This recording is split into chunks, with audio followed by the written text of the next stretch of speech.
stone buildings with thatched roofs nestled against the base of green foothills. Smoke rose from chimneys. Children played in the main street, and the inn had a wooden sign shaped like a sleeping cat swinging gently in the breeze. Black Princess followed Fryan through the door, and there they were sitting around the table covered in mucks and half-eaten bread, Hemul, Haita, and Aizen. Exactly as she remembered them. Exactly as she had dreamed them. Hime saw her first, and his face did that thing. It did that. Sunrise smile that started at his mouth and spread outward until his entire being was warmth. He stood so fast, his chair fell over. Himo saw her first, and his face did that thing. It did that sunrise smile that started at his mouth and spread outward until his entire being was warmth.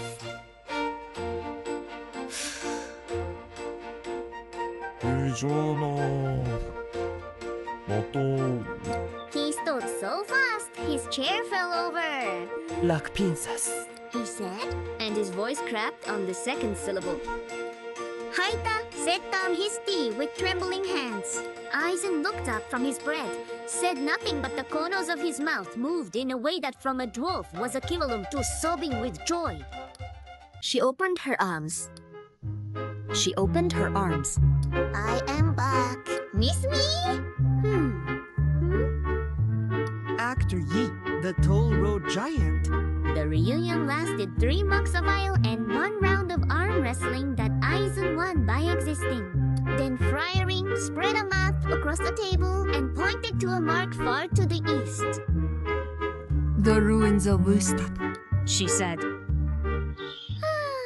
an ancient city that fell 2,000 years ago. Beneath it, there is a market district sealed by temporal magic during the collapse, frozen in place, untouched. And somewhere in that market, a botanical archive holds the spell I have been searching for. And somewhere in that market, a botanical archive holds the spell I have been searching for. Black Princess leaned over the map. What spell? Friori's finger chased the roots east. A spell that allows flowers to bloom in frozen ground. Winter Goini magic. It was lost when Vestad fell. Winter Garni magic. It was lost when Maestad fell. She paused. I have been looking for it for 800 years. Himunosh, Black Princess whispered. She has been looking for Ghazni spells since before most kingdoms existed. This is completely normal behavior for her. This is completely normal behavior to her.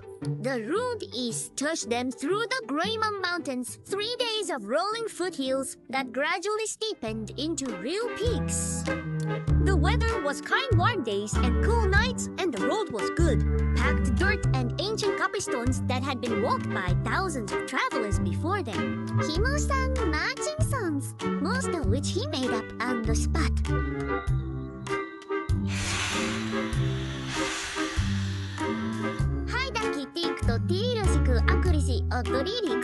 And Black Princess kept his and tried not to think about the fact that her calves were on fire. On the second day, they passed a merchant caravan heading west. 20 wagons loaded with spices and silk. The lead margin spotted Himo and nearly fell off his horse. On the second day, they passed the merchant caravan heading west. 20 wagons loaded with spices and silk. The lead merchant spotted Himo and nearly fell off his horse. The hero! She gasped. Say, it is Sarana! Hime waved cheerfully. Just pass it away. Luckily wagons. Luckily wagons. The merchants insisted on giving them a barrel of dried apricots as kibit.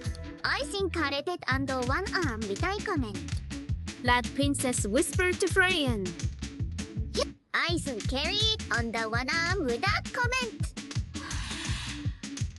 Black Princess whispered to Fryaring. Does this happen often? praying, Sith. Can't see me. He cannot walk to a village without someone offering him fruit. He cannot walk through a village without someone offering him fruit. The mountain paths appeared on the third morning, a narrow gut between two peaks that served as the only reasonable crossing point for 50 miles in either direction. The road funneled into a corridor of stone barely wide enough for two carts side by side. And sitting directly in the center of the pass was a giant. Not a metaphorical giant. Not a large man. A genuine 20-foot-tall gray-skinned mountain giant picking his teeth with a pie tree. Nappy-san stopped walking. Oh, the giant looked at them with eyes like dinner plates, set in a face that resembled a cliff that had learned to frown. Toh. He said, his voice rumbling like an avalanche clearing its throat. You want to? You pay. You pay. Hima stepped forward with his most dogmatic smile. Good mind, friend. Ayuhime. Perhaps we can discuss Toto like Sugurai. Ainahama. Perhaps we could discuss Toto like Siburas. The giant hid off one enormous finger. Buy gold each. Or turn around. Himo's smile did not waver. That is highway robbery! The giant strided. This is Mountain Pass. It is pass robbery. This is pass locally. Himo tried Chen. He explained that they were on an important quest, that the fate of ancient botanical knowledge hung in the balance. But surely a giant of such obvious intelligence and refined taste could appreciate it. The Ojinshi. The giant listened to the entire speech, nodded thoughtfully, and said, 5 gold each. Imi turned to the group and whispered, He is Oniu to Charisma. This is the worst enemy I have ever faced. This is the worst enemy I have ever faced.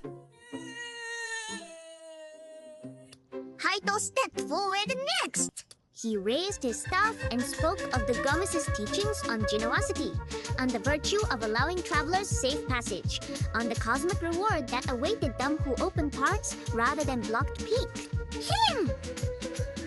It was a genuinely moving sermon, the kind that would have made a congregation weep. The giant waited until Haida was finished, then reached behind the border and produced a small wooden sign that read, 粒子理解. Hypas I trust. Himo patted his shoulder. Gugifet. Aizen walked up to the giant, looked up way up and said one word. Move. The giant leaped down at the dwarf, who was roughly the size of his kneecap, and said, No. No. Aizen-san. Please. The giant said. Still no. Aizen looked at the giant for 10 full seconds, then turned and walked back to the group. I tried. He said, Lampin says stay. That was your attempt of diplomacy. Aizen shrugs. I said please. That is already my words than most CQSs get. This one. That is already more words than most situations get. Freyring studies the giant with the detached interest of someone examining a moderately unusual insect. He is not Ostigi. She said, Just mercenary. This is a legitimate operation. He has been here for approximately. This is an dynamic toy operation.